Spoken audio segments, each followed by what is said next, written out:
তখন চিংকি পাখি উড়ে চিরকুটের কাছে আসে। আমি সব কথা শুনে ফেলেছি যেটা ওই পাখিরা তোমাকে বলছিল, কিন্তু তুমি খারাপ ভেবো না। চিরকুটের চোখ থেকে জল পড়তে থাকে। কি করে খারাপ ভাববো না? লোকেরা আমার এটা নিয়ে কথা শোনায় যে আমার আওয়াজ নেই। এতে আমার কি দোষ? চিংকি বলে, আমি তোমার সাহায্য করতে পারি। আমি এমন পাখিকে চিনি যে তোমার সাহায্য করতে পারবে। আচ্ছা, এরকম সত্যি হতে পারে? আমি কি সত্যি বলতে পারবো? হ্যাঁ দাদা, কেন হবে না? চলো আমার সাথে চলো। তুমি গাইবেও আর বাকি পাখিদের সাথে কথাও বলবে।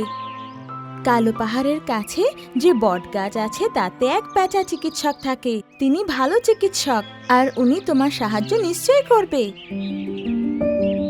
দুজন উড়ে পেঁচা চিকিৎসকের কাছে যায়। দাদা, একে দেখুন না, এর কি আওয়াজ আসতে পারে না? এ কি কথা বলতে পারবে না? এদিকে এসো, মুখটা খুলে দেখাও। চিরকুট নিজের মুখ খুলে দাদাকে দেখায়। তারপর পেঁচা বলে, ও, এর আওয়াজ এই জন্যে আসেনি কারণ এ কোনোদিনও বলার চেষ্টাই করেনি। এর জিভ আর গলা ঠিক আছে, শুধু আটকে গেছে। দাদা, এর মা বাবা ছোটবেলাতেই মারা গিয়েছিল।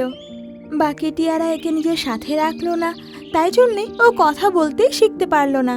আর এর জন্যই বোধহয় ও বলার চেষ্টাও কোনোদিন করেনি।